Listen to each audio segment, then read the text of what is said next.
Por lo tanto, nada, damos a benvida, damos un aplauso e empezamos o noso encontro, vale?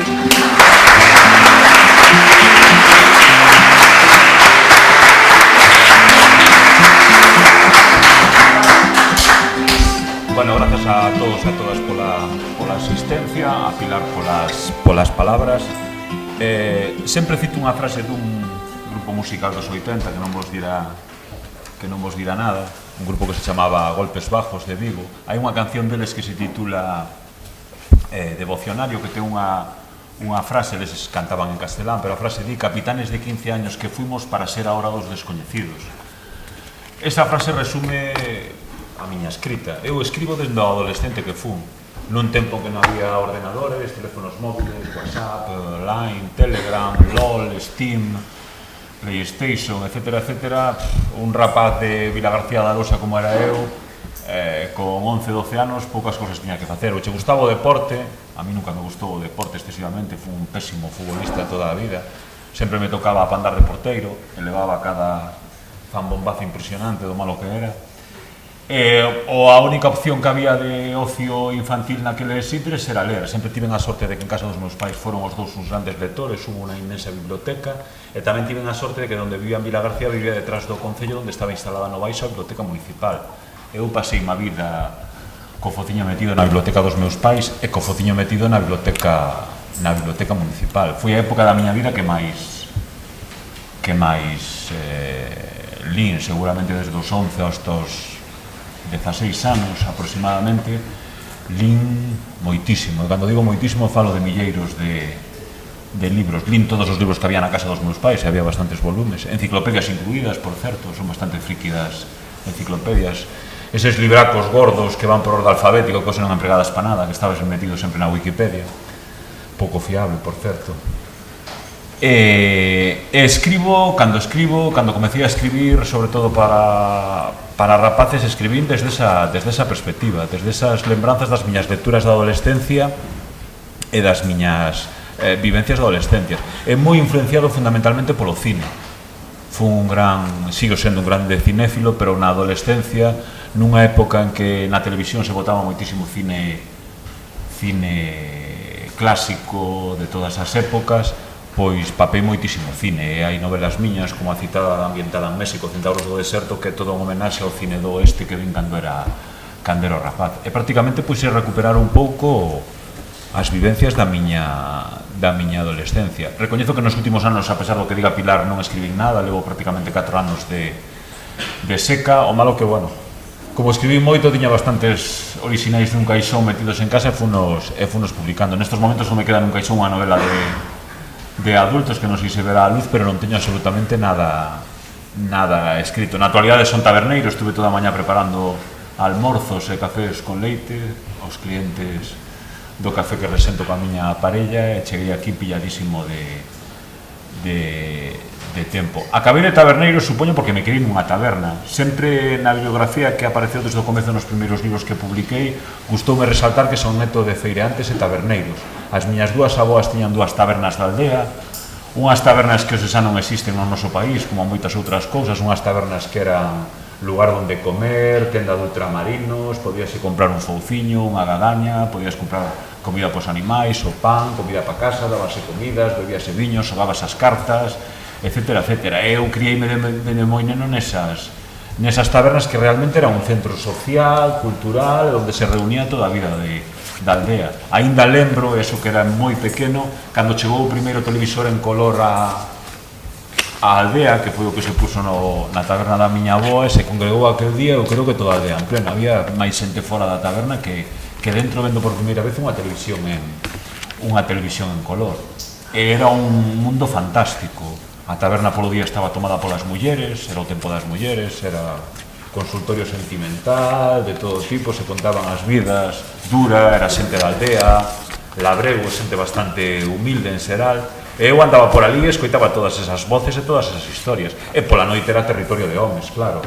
Partidas de dominó, de cartas, berros, algunha pelexa, borracheras, etcétera, etcétera. E eu criei-me ali dende moi retaco escoitando todas esas historias. E gran parte, pois, reivindico moito desas historias que escoitei nas tabernas dos meus avós están reivindicadas nos libros. E agora que eu teño unha taberna, aínda que sexa urbana dende hai 2 anos, pois supoño que non escribo porque todos os meus clientes escriben a súa vida por eles. Escoito moitísimas historias, decátome de que hai moitísima xente soa, a veces ser camareiro nun café especial como temos nós, en que non hai televisión, ni máquina tragaperras, ni máquina de tabaco, está todo ateigado de libros e de revistas. A xente sentas a tomar un café, follea, botalle un ollo a un dos libros que hai na mesa, pero rapidamente engancha o camarero de turno, que neste caso son eu, che conta toda a súa vida. A veces hasta sentome incómodo e sento un pouco de vergonza allea e decátome da xente que hai soa, e da xente que se dedica. Ao comezo, cando limpiaba as papeleiras e as iba a tirar ao liso, decatábame da cantidad de blisters que había de todo tipo de produtos farmacéuticos. E bueno, ao comezo é algo un pouco indiscreto, un camareiro ten un segredo de confesión como un abogado ou un cura, non debería contar estas cousas, pero en fin, deume por recopilalos, funos guardando, porque ademais se leo o medicamento que aparece na parte de atrás, normalmente no papel ese de aluminio, e os iba metendo nun bote. Non controlo de medicina nada, pero bueno, se vas a Google no móvil, metes o nome do medicamento e rapidamente descubres de que se trata. A cantidad de xente que toma todo tipo de antidepresivos é unha pasada, e a cantidad de xente que ten problemas e que se sente só e que lle conta a súa vida ou os seus problemas a un camarero que en principio non coñece absolutamente de nada. E bueno, pode que moitas desas historias xa son unha futura novela, pero teria que pechar o bar porque senón algún cliente poderíase recoñecer, pero supoño que por eso deixei un pouco de escribir neses últimos anos. O horario de hostelería é infernal, traballamos todos os días de semana excepto os luns, que cando adoito ir por centros de toda Galicia impartindo charlas ou algún tipo de obradoiro literario, pero logo durante a semana estou ali escoitando todas esa eco de voces e de historias de todo o mundo, e supoño que con iso chega e non sento a necesidade de escribir. Eu sempre describín o de escribir os meus libros como unha gripe. Metíaseme unha idea na cabeza e ata que botaba fora tiña que pasala, era como unha gripe. É unha sensación que perdín nestes derradeiros 4 anos, aínda que, como decía Pilar, sí que teño nun arquivo de ordenador un montón de ideas, personaxes, séculos e países para contar unha historia. Non se me meteu todavía debaixo da pela a historia, os personaxes, e sentir esa pulsión de contala e de botala fora. É como, por sorte, os meus libros, moitos dos que citou Pilar, síguense reeditando, vendendo e todo eso, pois tampouco teño moita necesidade. Teño novelas que levan publicadas prácticamente, estamos no 2017, 6, 12, prácticamente casi 10 anos e todavía están en catálogo, están nas librerías, os profes e profesoras dos centros as siguen recomendando como lectura para os seus alumnos, e a pesar de que o mundo mudou moi rápido moi pouco tempo, desde o ano 2006 ou 2007 que eu incorporei a literatura infantil e juvenil, pois parece que a rapazada de hoxendía, 10 anos despois, a pesar dos smartphones e de todo eso, mundo digital no que vivimos, pois todavía siguen lle gustando os meus libros, a uns máis, evidentemente, a outros menos, algúns leen obrigados para pasar o examen de turno e nada máis, pero siguen vendendo, siguen lendo. Cando vai a dar as charlas polos centros, todavía, tanto tempo despois, e despois de levar moitos anos dando charlas, por exemplo, sobre o pintor, aínda hai algún alumno ou unha alumna que me sorprende con unha pregunta e descubre algo na novela que eu nin sabía que estaba, nin ninguén me descubrira ata ese momento, porque non hai mellores lectores ca vos. Eu sempre o digo, moitas cousas que lín con 16 anos, esa sensación de ler, de descoberta, de inocencia que tiña cando lín na adolescencia, logo hai que recoñecer que te volves un lector bastante repugnante, e xa é moi difícil que te sorprendan, e perdes esa especie de maxia que moitas veces está relacionada coa lectura na idade infantil ou juvenil. E tampouco quería soltar aquí unha lección magistral. A idea do encontro de estarse con vos aquí é para que vos fagades calquera tipo de pregunta relacionada con algún dos libros, se o lestes ou relacionados coa literatura ou coa creación literaria ou con todo isto que estamos a falar. É sen cortarvos, que estamos aquí como en familia e como en casa, ademais a unha temperatura axeitada, saberedes o calor que fai fora cando vaiades a comer aí as carpas e as pacas de erva esas que puxeron no aparcadoiro. Así que se alguén ten algún tipo de pregunta, comentario, isto se supón que é un encontro aberto para que diálogo vemos. Dime. Eu fai uns anos no meu antigo colegio digo que ia haber unha charla. Si, a ver, houve, eu creo que non... Que colexio era? Ramiro Sabel. En donde? En Pontareas. En Pontareas. A ver, houve algún ano que fixen, que recorrín 120 centros de toda Galicia, é o récord que teño nun mesmo curso, que fixen 15.000 kilómetros. A pesar de que somos un país relativamente pequeno, se empezas a coller estradas secundarias e autoestradas, faz moitos kilómetros. Eu creo que prácticamente debín visitar case todos os centros de ensino do país, tanto de primaria como de secundaria. Nos últimos anos, por cuestión de traballo, podo sair menos, pero uns anos que me dediquei prácticamente en exclusiva á literatura, aos encontros, percorrinos absolutamente todos, de norte a sur e del este a oeste. E agora sigo indo e sigue me parecendo unha actividade divertida. Podría pasar de facelo, é dicir, quedarme o luns, o día de descanso en Vigo, descansando da hostelería, pero sigo facendo porque me parece desde un punto de vista incluso interesante para min, polo que decía antes, polas moitas cousas que me comentades ou que descubrides nos libros. Tamén é o que decía eu, sodes uns lectores fantásticos nese sentido, a veces tamén moi repugnantes. Aquí na página 55 dis, desos hai moitos que veñen aquí buscando as grallas, os erros, as cousas que non se comprenden ou que non quedan claras. Pero tamén está ben en eses encontros aprendes. E recoñezo que normalmente sempre que me facedes os comentarios, os apuntos, e logo o libro ten unha seguinte edición, pois tratanse de correxir, porque a pesar de toda a xente que intervén no proceso de edición dun libro, hai correctores, hai un editor que lee, traductores moitas veces, sempre se escapan cousas, é imposible.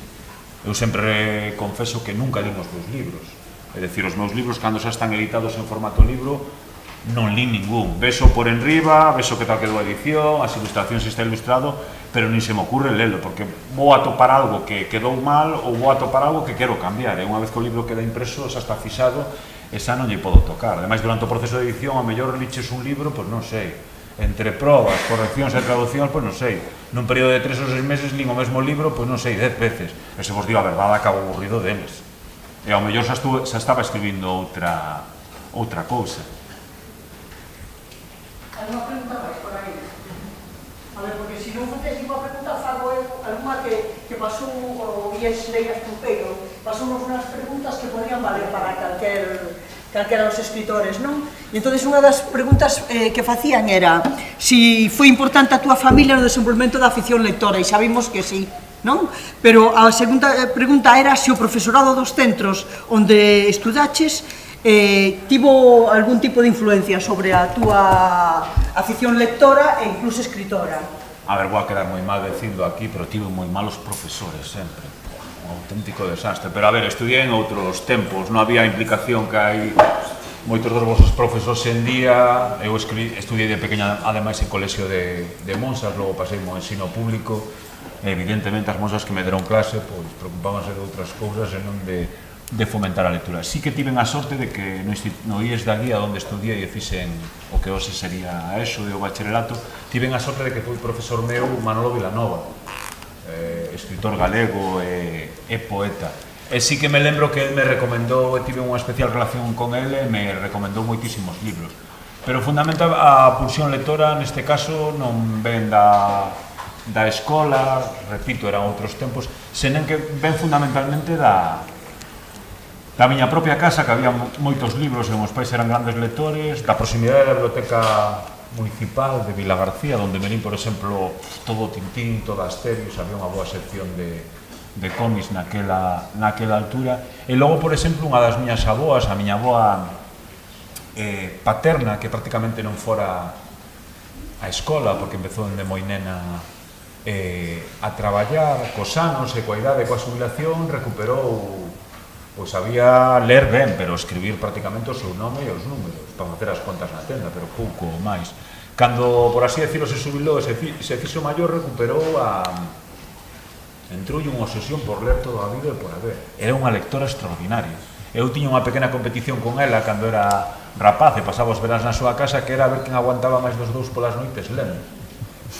Eu poñíame a ler, vía a luz, estaba en frente ao cuarto da miña avoa, vía todas as noites a súa luz encendida cando nos deitábamos, e eu sabía perfectamente que estaba lendo. E eu collía o meu libro e lía.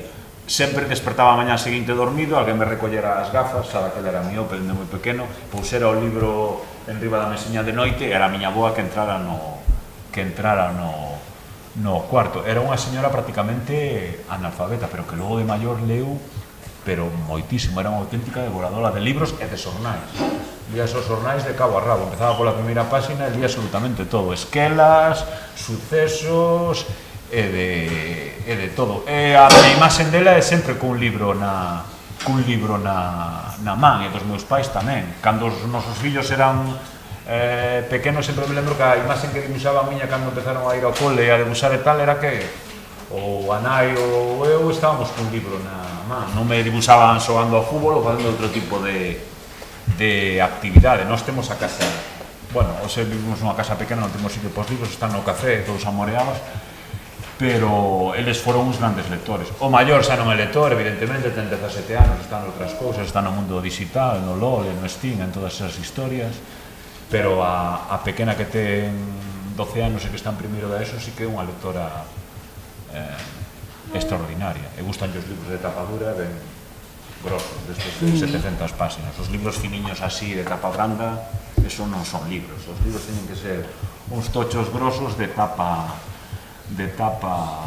dura, como ten que ser. Ademais, son máis caros, así os pais e as nais arruinámonos comprando todos esos libros gigantescos. Alguna preguntiña por aí? Sí. Dime. Cando escribes os libros, autocensuras? Como? Si ao escribir un libro, dependendo do paidade que vai dirigida, autocensuras? Para min, escribir é a cousa máis libre que existe no mundo. Non fago ningún tipo de censura. Realmente, ademais, é que cando empezo a escribir unha novela, non teño nin a máis remota idea que público vai dirixido. Nunca escribo unha novela. Hai algún caso excepcional, como é o de Raro, que é un libro para prelectores e que sí que me encargou unha editorial, pero normalmente cando se me mete unha historia na cabeza eu tiro para diante, comezo a escribila e non teño nin idea. Cando remata algún lector de confianza ou a miña parella a lee, me di, pois mira, esta pode ir para rapaces pequeniños ou ten que ser de maiores ou juvenil, pero non fago distinción. Por exemplo, entre novelas juvenis e de adultos, que teño publicadas en ambas coleccións, non fago distincións. E teño moitas novelas publicadas en colección de adultos, como Setecento, que, por exemplo, foi finalista dun montón de premios de literatura juvenil, non gallou ningún e ao final se ha editado nunha colección de adultos.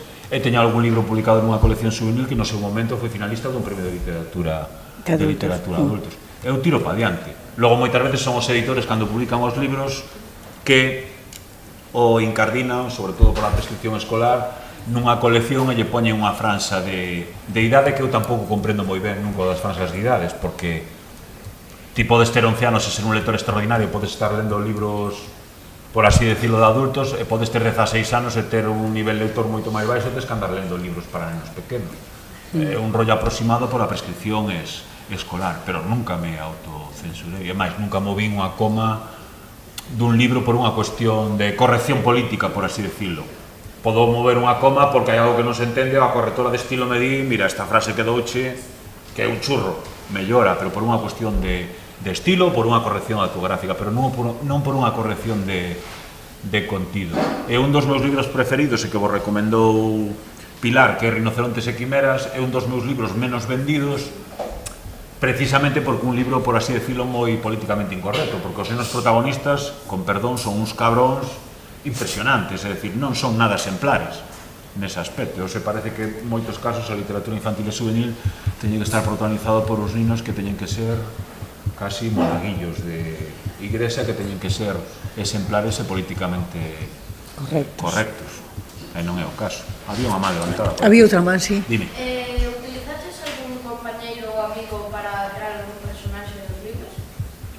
A ver, escribir é unha actividade solitaria. Eu normalmente, cando escribía, o facía de noite, porque o momento do día en que estar máis tranquilo. Non me molestaban os nenos, nin chamadas telefónicas, nin correos electrónicos, nin nada. Sempre me gustou escribir polas noites.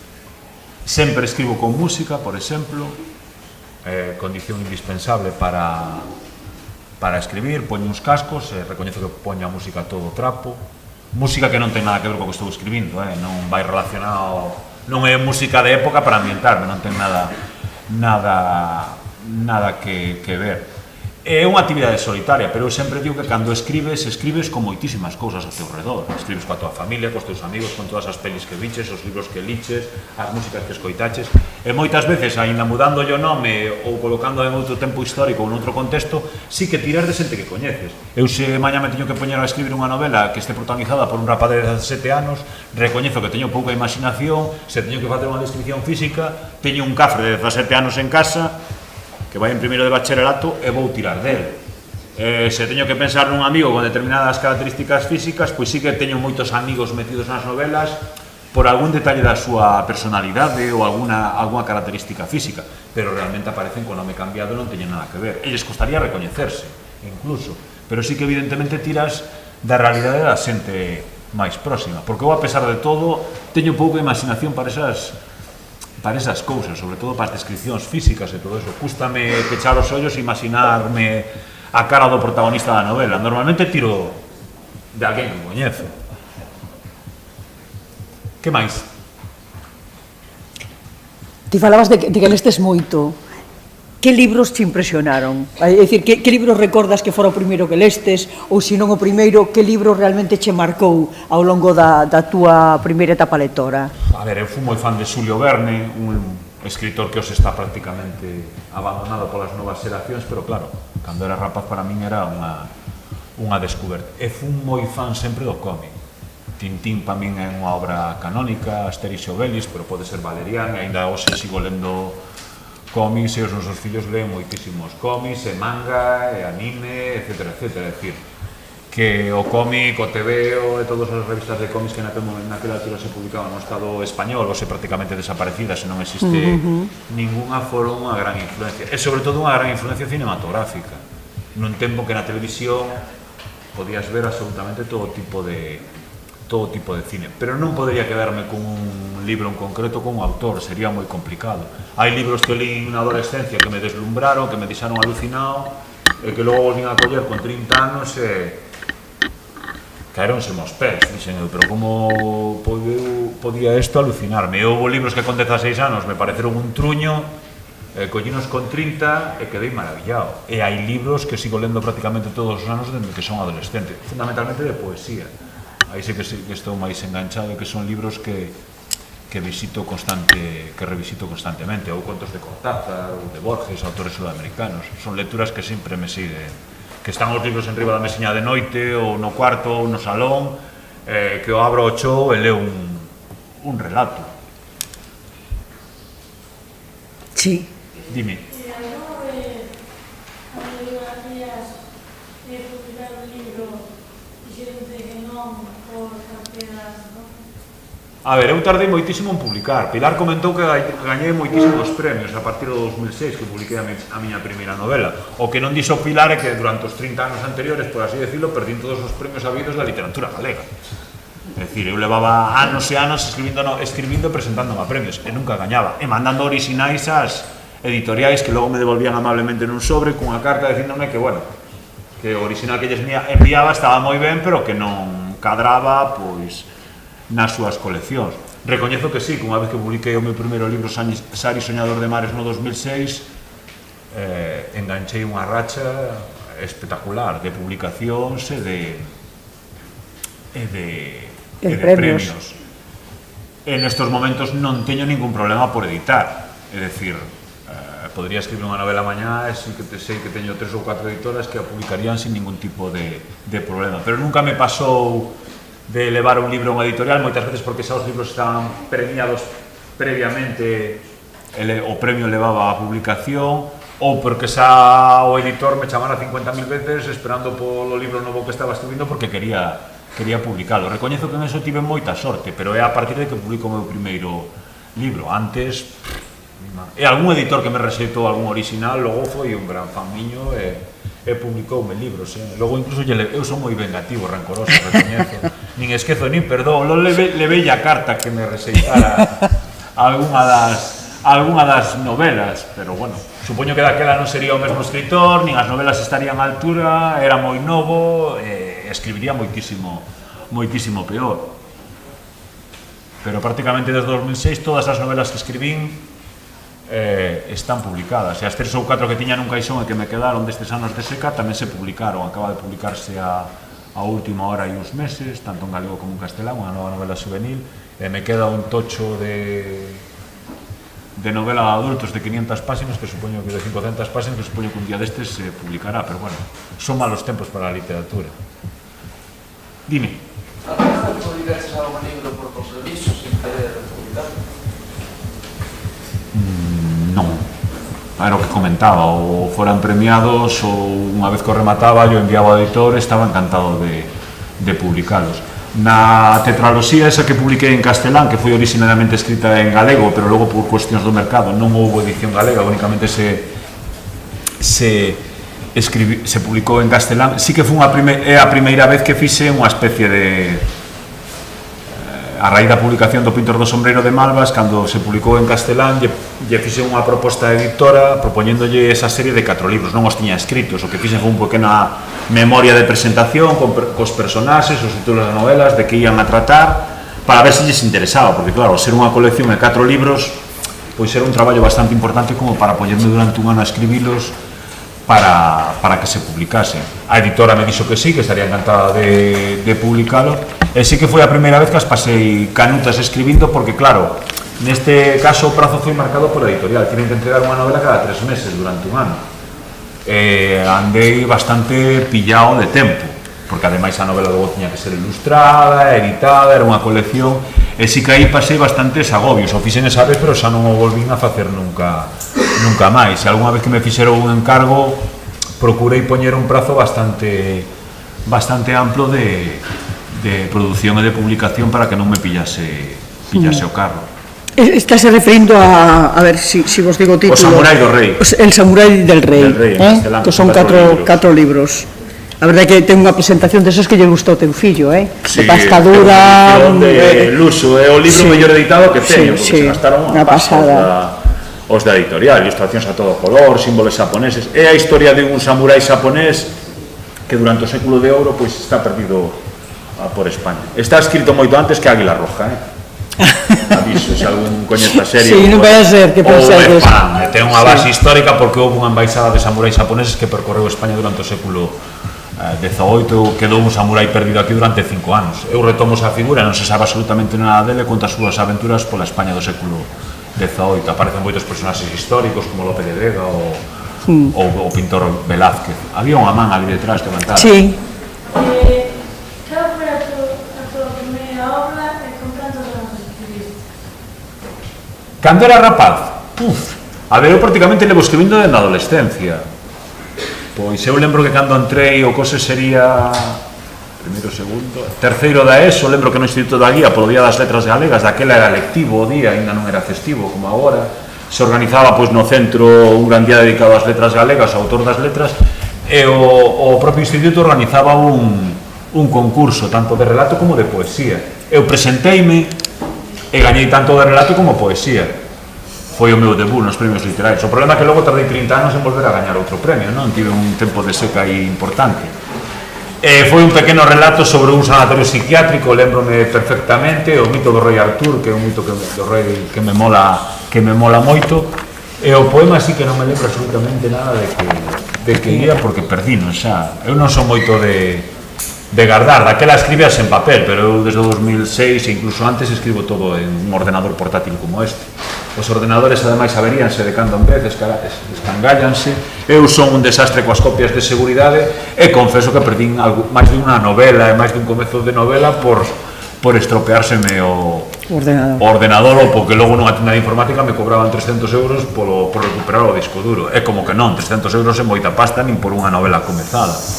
Esa che digo, Eu creo que o primeiro recordo do que escribín, e logo escribín libros de relatos, pequenas noveliñas, logo houve épocas da miña vida, evidentemente, que estudiei unha carreira universitaria, viaxei polo mundo adiante, andei detrás das mozas e non tiña tempo para escribir, estaba ocupado en outras cousas máis importantes. Estaba vivindo a vida, non? E non escribías, pero sempre foi algo que estivo moi presente na miña vida. Alguna historia das que te contaron os clientes da taberna poderías usar a estas alturas para o libro? Teño 50 novelas. O malo que é o que digo un camareiro ten que guardar segredo de confesión, como un cura. Non podería contar algunhas das cousas que me contaron os clientes, sería un pouco reprobable éticamente. Pero sí, porque a realidade sempre supera a ficción. Sempre, ademais. Escoitas cada historia que te quedas alucinado, que só pensas que pasan os libros. Dime. En que te inspiras? Se a tamén ideas a saber de lo que... A ver, os libros nacen de cousas moi distintas, por ir por orde. Sari Soñador de Mares nace a miña gran admiración por Cunqueiro, por Álvaro Cunqueiro. Álvaro Cunqueiro ten unha novela que se chama Xeobillo Sinbad voltas ás illas, e nas primeiras dúas páxinas do libro, Sinbad, o persoaxe das 1001 noites, por así decirlo, da tradición da cultura árabe, da literatura oral, está sentado nunha praia xa vello maior e fala con un rapazo ou unha rapaza, porque en ningún momento se di que sexo ten, e comentalle unhas cousas ali. Ese neno chamase Sari, ou nena, porque non se sabe na novela, non se di nin o xénero. Encántame Cunqueiro, e o que fixen foi coller ese Sari que aparecía na novela e contar a súa vida. É dicir, que esa novela nace de outra novela.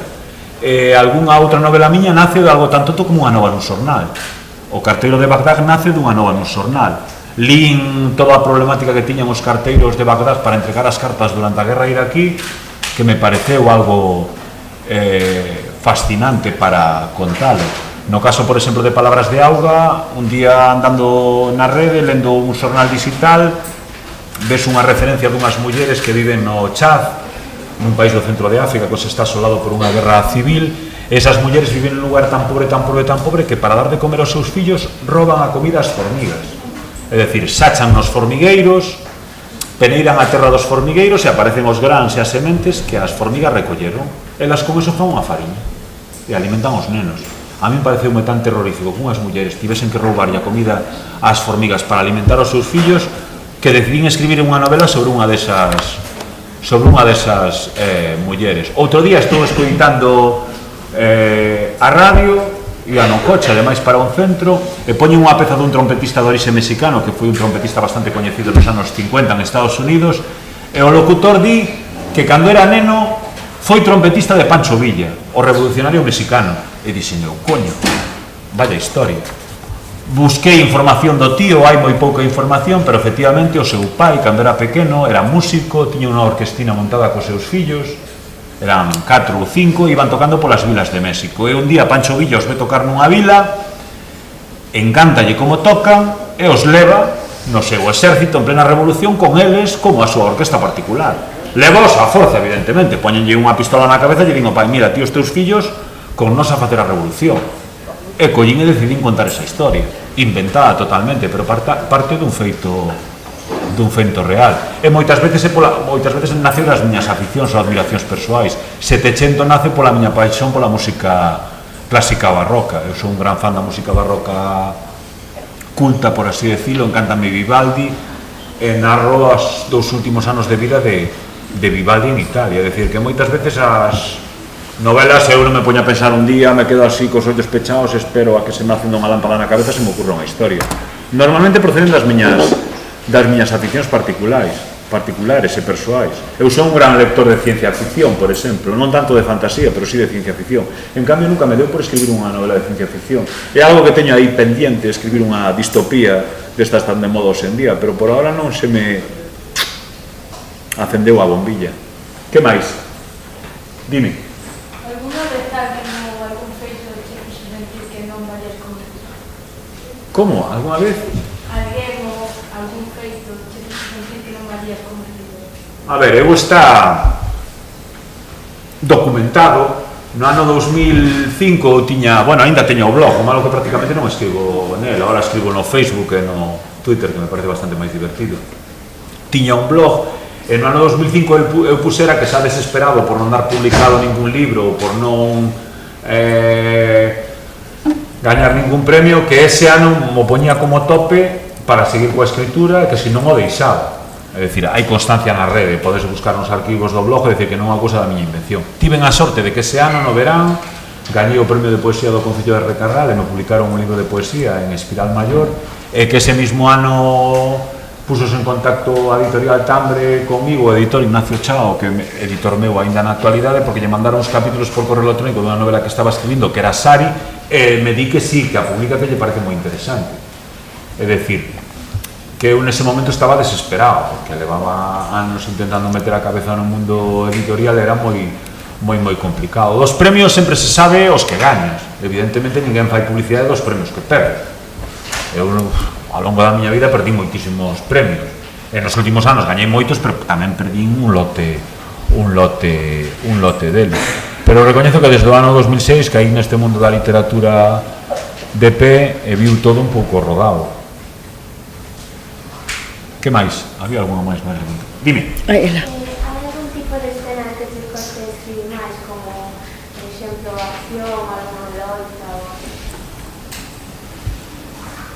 Era como que comentaba antes o teu compañeiro, non me autocensuro en ningún momento. Se unha escena da novela por necesidades da historia ten que ser violenta, recoñezo que teño moitas escenas violentas en moitas das miñas novelas, e moitas delas recoñezo que hai violencia, non me corto un pelo. Nesa do samurái se dedica a decapitar e a cortar mans, que dá gusto velo, e non teño ningún problema en cortar ese tipo de tal. Sí que teño problema, por exemplo, co de eu fui un amigo persoal de Agustín Fernández Paz, admirei no moito, sigo admirando moito, e esa capacidade que tiña el para crear suspense cos libros ou incluso medo, sí que me parece o máis complicado da literatura, conseguir que alguén se poña nervioso cun libro ou entre nun estado de suspense ou de medo ou de arrepío. Eu non teño ese tipo, non fago ese tipo de literatura, máis que nada porque me sinto absolutamente incapaz de facelo, de conseguir coas miñas palabras pasar medo a alguén. Pareceme absolutamente admirable que alguén o consiga. E sí que con esas esceas, esas sí que procuro evitalas, porque sei que non se me dan ben e non consigo o efecto que perseguía, pero polo resto non teño ningún problema con ningún tipo de temáticas nin de esceas. Dime. Alguna historia que deixaras aparcada e despois de 2 ou 3 anos volverse a retomar? No, normalmente é o que decía, eu paso a Gripe, que é unha novela, e escribo de corrido. Sí que deixei algunha novela inacabada. A ver, eu teño un sistema de escritura que non é nada exemplar para vos, que tedes que ser máis metódicos e racionais. Eu teño moitos amigos, como no caso de Agustín, que planificaba e guionizaba unha novela antes de escribila. E teño moitos amigos e amigas escritores que o fan, é dicir, pensan nunha historia, fan guión de cada capítulo, os personaxes, as localizacións, é dicir, que prácticamente teñen todo absolutamente estruturado antes de poñerse a escribir. Incluso fan complicadas estructuras casi matemáticas, de orde das tramas das novelas, as subtramas, etc. Eu non escribo así, son incapaz. Eu escribo as novelas dentro do final. Cando se me ocurre unha historia se me mete na cabeza, o primeiro que teño que pensar e ter claro é o final. E o primeiro que escribo normalmente das novelas é a estea final, os últimos parágrafos da novela. E logo escribo todo o que ven antes. Eu realmente escribo como se filman as películas no cine. Sabedes que unha película non se roda cronolóxicamente, do principio ao final. Vanse rodando esceas e logo montase todo. Eu fago o mesmo. Eu vou escribindo esceas partindo dese final e logo monto todo. Moitas veces, normalmente tardo máis tempo en montar as novelas que en escribilas, porque logo, claro, tens que montar todas esas esceas e todos esos capítulos para que cadre ben. Pasou unha vez que entreguei unha novela nunha editorial xa para a publicación, o editor lee a novela, isto só teño contado en moitas ocasións, e resulta que hai un personaxe que morre na página 40 e o tío sigue lendo a novela, lee, de repente o personaxe está vivo na página 100 e me chama por teléfono e mira, aquí debe haber un problema porque hai un personaxe que resucita isto que é unha novela fantástico e tal, e non, é que simplemente se me escapara unha estea que debía estar antes e se me colou despois de que o personaxe morre. E sabes, digo, porque tardo moitísimo máis en en montalas. Ao mellor o que é o texto da novela, o corpo da novela, podo tardar 3 ou 6 meses en escribila e podo botar un ano para montala, porque teño que cadrar todo, rever todo moitas veces para que todo cadre perfectamente. Pois ben, houve unha vez que decidín ser un escritor profesional e organizado e decidín escribir unha novela dese estilo. Pensei toda a trama, os capítulos, descripción de personaxes, localizacións, o que iba a pasar máis ou menos en cada capítulo. Quedou a novela sin acabar. Por fin quedei no capítulo 2 e aí quedou. Está aí. Porque ademais non tiña o final, eu necesito partir dun final. Normalmente unha estea impactante, casi sempre as miñas novelas teñen finais abertos, pero é unha estea potente da novela, e parto sempre dese final. Como antes non teño máis ou menos nada organizado, necesito ese final para saber onde teño que chegar. É dicir, que en eso non son nada exemplar. Hai que ser máis organizado. Cando se fai un traballo, cando se estudia, etcétera, etcétera. Eu recoñezo que son bastante caótico a hora de escribir, pero tamén cando era estudiante, era caótico a hora de estudiar. Eu podía estar estudiando coa televisión encendida, e coa música a todo trapo, e sentado no sofá e tirado boca arriba, é dicir. Dime. Cal é o teu xénero literario ou o teu xénero preferido? Moitas das miñas novelas teñen unha base histórica, non están ambientadas nunha época actual, e tiro moito da historia. A mí me gusta moito ler ensaio histórico, e sempre que non leo un ensaio histórico atopo un detalle que me parece relevante ou simpático, pois tomo nota, e queda aí arquivado no ordenador na miña cabeza para logo poder tirar un fío dele. Ademais, sempre recoñezo mesmo, eu teño pouca imaginación nese sentido, é dicir, tiro moito de cousas da realidade, do tempo actual ou do tempo pasado, e xa teño medio traballo feito. Logo simplemente tirar dos feitos históricos, retorcerlos un pouco e organizalos. Me resulta bastante complicado inventar unha trama desde o comezo ao final sen ter un sustento histórico. E gústame moito meter persoaxes reais nas novelas. Teño nas novelas personaxes de todo tipo, personaxes reais polos que teño debilidade, músicos ou escritores que me gustan e que me apaixonan, aproveito para metelo nas novelas. Eu teño nas novelas a Melville, o escritor de Moby Dick, a Dickens, a Vivaldi, a Pancho Villa, a Giacomo Casanova, o conquistador famoso veneciano. Teño moitos persoaxes reais. Que máis? Faz moito traballo de documentación. Sí, é a parte máis divertida da novela. Hai xente que ve casi como unha obrigación, pero eu podo botar anos lendo antes de poñerme a escribir a novela. E logo escribo a novela. Ademais, eu recoñezo que son moi friki do ensaio. Últimamente, prácticamente, só leo... Bueno, aproveito para ler todo o que se publica prácticamente en galego, pero logo, fundamentalmente, leo únicamente ensayo. Acabo de ler un libro rarísimo que va a historia de Italia contada a través do cultivo dos cítricos, dos limóns e das laranxas. Pero é un libro precioso, porque conta toda a historia de Italia, de como chegan as primeiros limóns, as primeiras mandarinas, as primeiras laranxas de Italia, e se van cultivando, e todos os costumes ao redor de gastronomía, da historia, persoeiros famosos que tiveron, que foron grandes cultivadores de limóns e de laranxas e todo eso. A ver, que son en eso, recoñezo que son un pouco friki, gústame cousas un pouco extrañas. Aquí eu tiña outra pregunta que facían estes doleiras pulpeiros, que era xustamente cal era o libro que estabas lendo neste momento. Pois xa vos digo, acabo de ler ese, a historia dos cítricos, de Italia para dos cítricos, que é unha cousa un pouco friki. E agora voume ler, que o teño ali, que acabo de coller na Biblioteca Pública en Vigo, voume ler a biografía de Alexandre Mann, 800 páxinas. Igual sae dai un libro, igual sae dai... Escrita por un historiador británico que me gusta moito, sei que é unha biografía que está moi ben e vou na ler porque é un personaxe tamén que me maravilla. Alexandre Mann, que en algún momento prácticamente conquistou todo o mundo, coñecido sí. En aquel momento, levaba con él un exército de científicos e de sabios que por cada país que iba conquistando collían todo tipo de información de todo tipo, desde as plantas e os cultivos agrícolas que tiñan, os libros de filosofía, de matemáticas e todo eso. É dicir, que levaba un exército de guerreiros para conquistar, pero detrás iba un montón de camelos e de cabalos e de elefantes levando sabios que se dedicaban evidentemente a saquear as bibliotecas dos países que conquistaban para aprender todo ese saber. El saqueaba ouro, sollas e alfallas, pero tamén saqueaba todos os saberes dos países que ia conquistando. Me parece unha historia fantástica. Logo todo ese saber, evidentemente, aproveitaron os gregos e romanos e forma gran parte da cultura occidental e da cultura que somos. É o próximo libro que teño ali para ler. Moi ben. Pois xa para rematar, eu faríache unha pregunta que igual non se debe facer, pero fagoche igual. Por que escribir en galego e por que ler en galego? A ver, eu viví nun tempo que no instituto non tiñamos clases en galego, únicamente literatura galega, que me parece que dabas 2 horas a semana, pero o resto das clases impartíanse en castelán.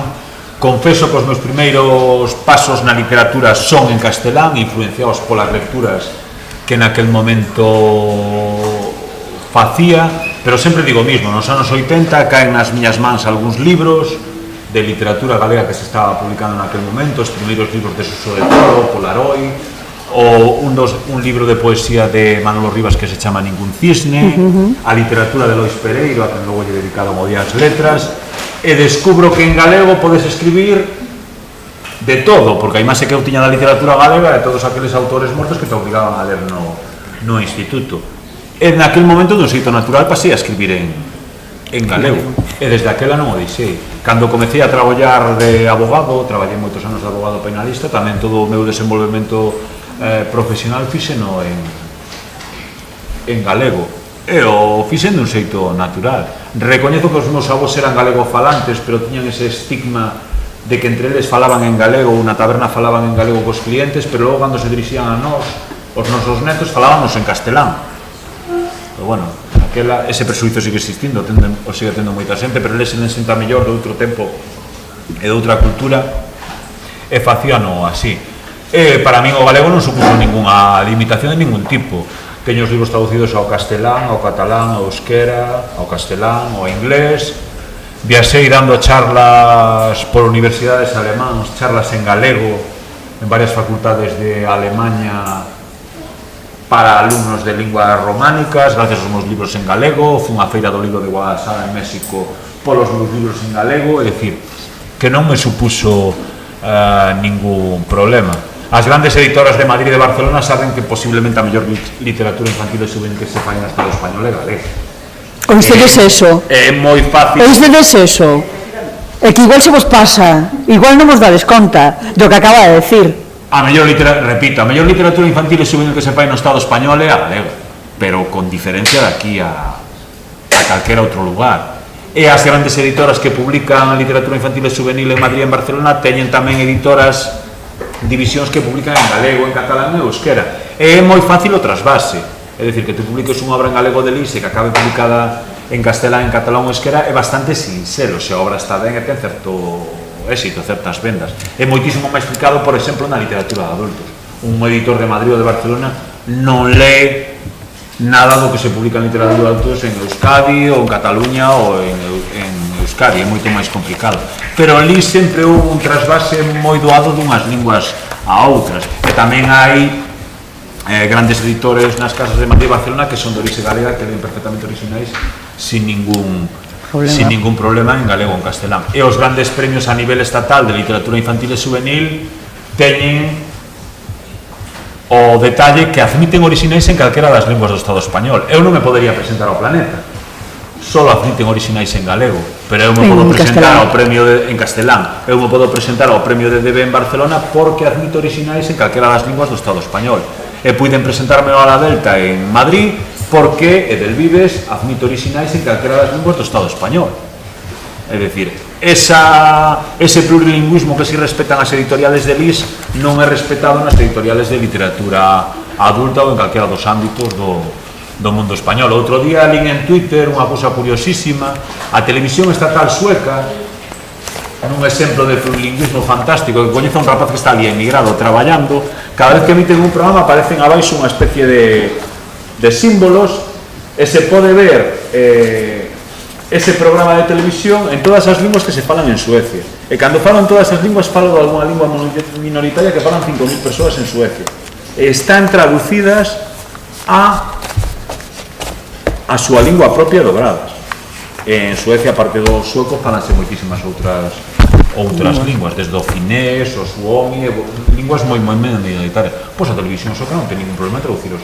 Non ao mellor están traducidos todos os programas, pero si en grande medida a súa programación está dobrada ou subtitulada nesa lingua. Ou se é imposible que eu poña Telecinco que poda haber subtítulos na miña lingua calquera dos programas de Telecinco. Eu se quero ver Sálvame en galego é imposible. Podría ter, pois sería un gran paso na normalización lingüística que toda a xente que ve a Jorge Javier Vázquez polas tardes puidese velo escoitalo en galego ou ler os subtítulos en galego. Ese sería un camiño moi importante na normalización lingüística. O ver Supervivintes, ou Sálvame de Luz, ou todo eses programas horrorosos que hai. Sería importantísimo que estivesen en galego. Pero aquí non se repitan tantas as linguas. Como algún dos que andades por aí ten algún dos meus libros, pois sin ningún problema pasades por aquí porque é a última sesión, non ven ninguén despois. Ahora é a comida nese parking crematorio que está instalado aí fora, que vai ser terrorífico.